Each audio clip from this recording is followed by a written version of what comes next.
Physics में differentiation आप कब यूज करेंगे? जब कोई काम हमसे एक बार में नहीं हो रहा होगा तो हम उसके छोटे छोटे पार्ट्स करेंगे। हालांकि आप सब 12th में आ गए हैं तो 11th पास करके ही आए हैं, आप सबने मूवमेंट ऑफ इनर्शिया पढ़ा होगा और मूवमेंट ऑफ इनर्शिया के कई सारे डेरिवेशंस आपको करवाए गए हैं जो सब मेथड ऑफ डिफरेंशिएशन और इंटीग्रेशन पर बेस्ड थे। सेंटर ऑफ मास आपको निकलवाया गया है, वो सब इसी मेथड पर बेस्ड था। अब देखो यहां पे करना क्या होता है, करना ये होता है सबसे सिंपल, कैसे लिखेंगे? D by d x. D by d x लिखने का मतलब है कि ये एक्स के रिस्पेक्ट में डिफरेंशिएशन है। ठीक, किसका डिफरेंशिएशन है? अगर मैंने लिखा वाई तो इसको हम लोग पढ़ेंगे differentiation of y with respect to x. ये वाई का डिफरेंशिएशन है किसके रिस्पेक्ट में? एक्स के रिस्पेक्ट में। सबसे फंडामेंटल इसका फॉर्मूला है बेटा d by d x of x to the power n. कभी भी x की पावर n का डिफरेंशिएशन करना हो तो उसका फार्मूला क्या होगा? n x की पावर n माइनस 1। ये सबसे बेसिक फार्मूला है, डायरेक्ट फार्मूला है, इसमें कुछ दिमाग हमें नहीं लगाना है। x की पावर n का डिफरेंशिएशन करना है, क्या लिखेंगे? n x की पावर n माइनस 1। अब अगर मैंने आपसे मान लो एक क्वेश्चन पूछा d by d x of x की पावर 1, तो x की पावर 1 को केवल x लिख सकते हैं, that means d by d x of x। तो रखो जरा n की जगह 1, यहां भी रखो 1 इंटू x की power 1 minus 1, that is x की पावर 0 यानी कि 1। तो यहां से एक रिजल्ट तुम्हारे दिमाग में आ जाना चाहिए कि d by d x of x कितना होता है? कितना होता है? 1। मतलब x का डिफरेंशिएशन x के रिस्पेक्ट में कितना होगा? 1। आपसे इसी फॉर्मूले में कहे n बराबर 2 रख लो तो ये क्या बन जाएगा? It will become d by d x of x square, और एक्स स्क्वायर का डिफरेंशिएशन बोलो कितना हो गया? पक्की बात है। आपसे पूछे x की पावर 5 का क्या होगा? 5x की पावर 4। आपसे कहें x की पावर 3 बाई 2 का क्या होगा? बताओ। d by d x of x की power 3 by 2, that will B 3 by 2, x की पावर 3 बाई 2 माइनस 1, तो दैट विल बी 1 बाई 2। कर लेंगे, सिर्फ फार्मूला है, कोई दिमाग नहीं लगाना है। क्लियर? फिजिक्स में कब यूज करोगे डिफरेंशिएशन, ये मेन है। फार्मूला तो सिंपल है, समझ गए ना? अच्छा, अगर मैं इसी में आपसे मान लो पूछूं कि d by d x of x की पावर 0 बताओ, पावर में हमने 0 चढ़ाया तो n की जगह 0 रखो, क्या आएगा? 0। और x की पावर 0 का मतलब क्या होता है बेटा? 1। इसका मतलब 1 का डिफरेंशिएशन कितना है? इसका मतलब किसी भी कांस्टेंट का डिफरेंशिएशन कितना होता है? किसी भी कांस्टेंट का कितना होगा? तो बात ये आई कि सर फिजिक्स में डिफरेंशिएशन कब कब यूज होगा। तो सबसे पहला यूज जब ये है when we have two variable quantities. अगर हमारे पास दो ऐसी क्वांटिटी है जो कि दोनों चेंज हो रही है तो वहां पर हम डिफरेंशिएशन के बारे में सोचेंगे। जैसे आपको पढ़ाया गया क्लास 11th में एक्सेलरेशन। एक्सेलरेशन का डेफिनेशन क्या बोला गया? डीवी बाई डी टी, यानी change in velocity upon time interval. तो चेक करो, हमारे पास दो क्वांटिटीज है, कौन कौन? वेलोसिटी और टाइम। टाइम बोलो हमेशा चेंज होता है, यहां पर वेलोसिटी भी चेंज हो रही थी, इसीलिए वो क्या बना? डीवी बाई डी टी, जिसको नाम क्या दिया गया? एक्सेलरेशन। टाइम के साथ अगर डिस्प्लेसमेंट चेंज हो रहा हो तो क्या बनेगा? वेलोसिटी। वेलोसिटी बराबर डीएस बाई डी टी। बोलो यार, अगर दो क्वांटिटी हो और दोनों चेंज हो रही हो, मतलब वेरिएबल हो, तो वहां पे हम क्या यूज कर सकते हैं? डिफरेंशिएशन। पक्की बात है। दूसरा ये है कि अगर कोई काम एक बार में नहीं हो पा रहा है तब हम क्या करेंगे? उसके छोटे छोटे पार्ट्स करेंगे। So we will consider small differential element. तो जब भी किसी क्वेश्चन में हमको छोटा सा डिफरेंशियल एलिमेंट मानना पड़े तो वहां पर भी हम डिफरेंशिएशन का यूज करेंगे। तीसरी चीज, ये जो चीज लिखा है ना dy बाई डी एक्स, क्या ये dy बाई डी एक्स देख करके delta y by delta x याद आता है? Delta y by delta x का मतलब होता है किसी भी लाइन का क्या? स्लोप।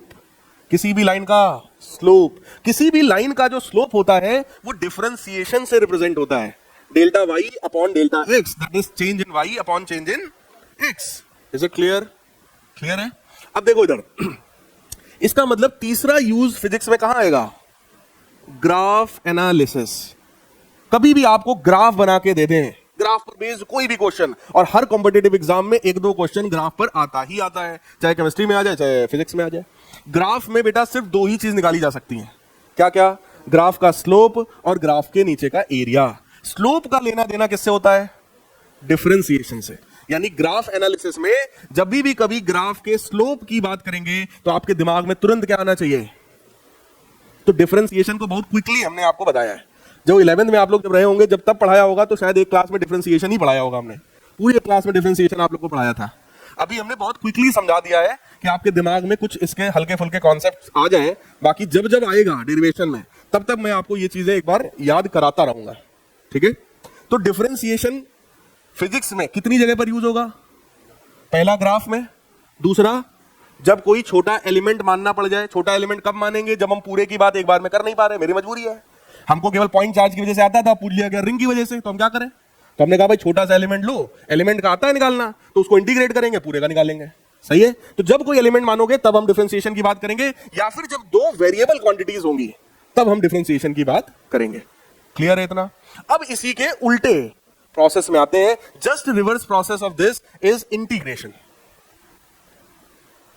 जस्ट इसका उल्टा प्रोसेस है जिसको हम लोग इंटीग्रेशन कहते हैं। इंटीग्रेशन का ये ऑपरेटर है, ठीक। और अगर लिखा है y dx तो इसका सिंपल सा मतलब है integration of, this is integration of y with respect to x।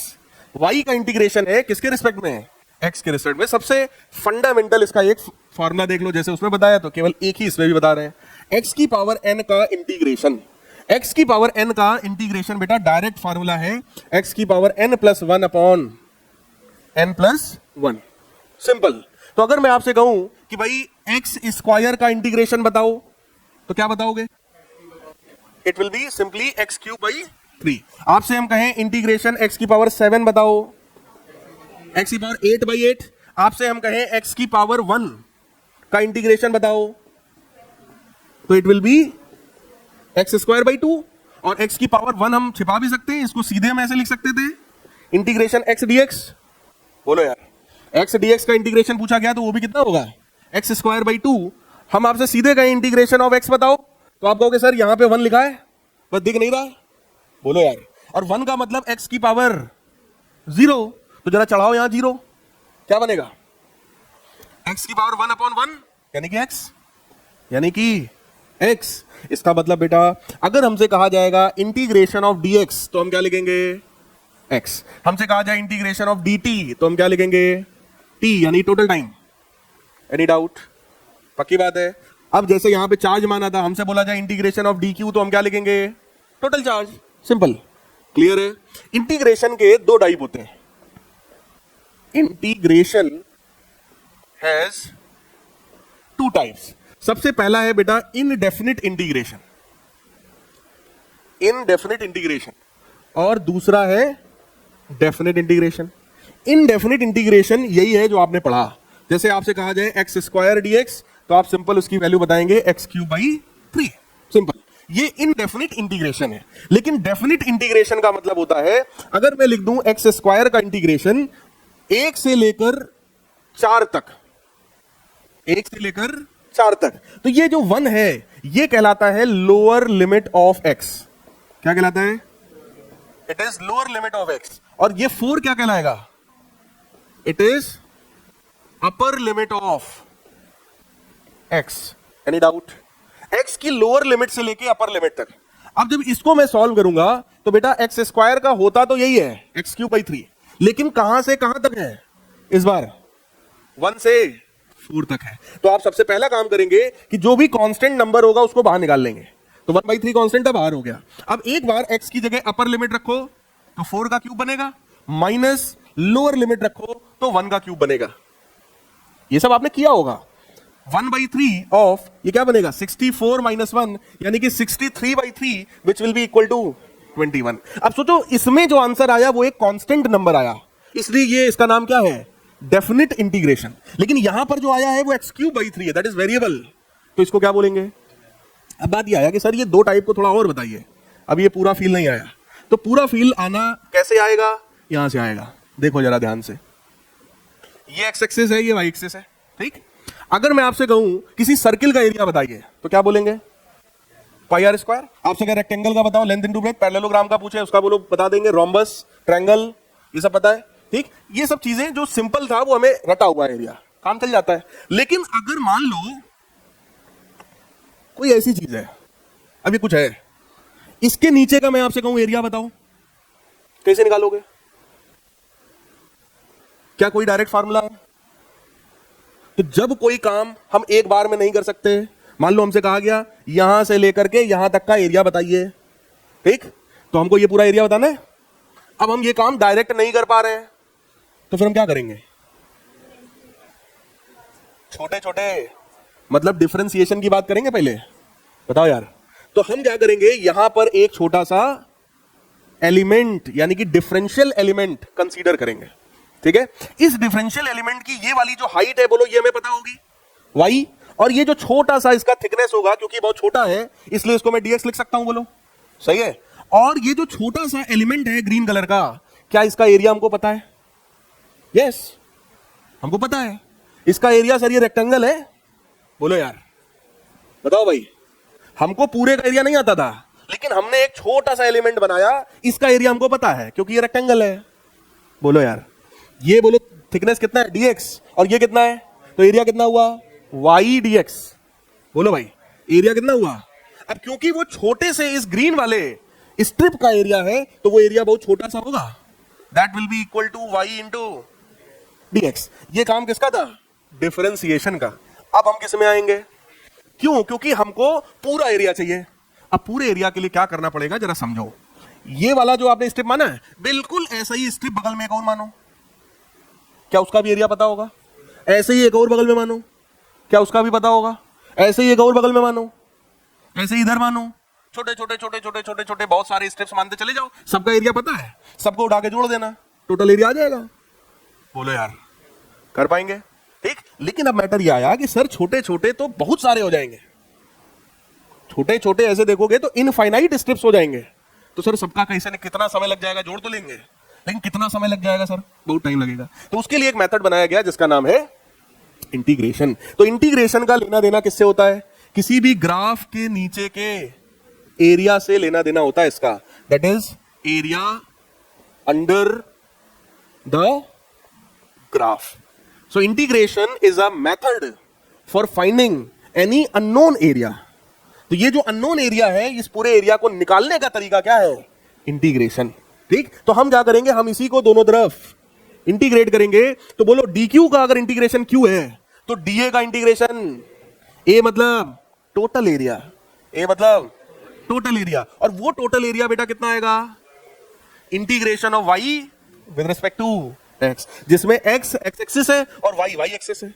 तो y एक्सिस और x एक्सिस का अगर कोई ग्राफ है, तो उस ग्राफ के नीचे का अगर एरिया हमें निकालना है, देखो मैं पूरा दिखा दे रहा हूं, अगर ग्राफ के नीचे का ये पूरा एरिया निकालना है, तो हम क्या कैलकुलेट करेंगे, integration of y with respect to x।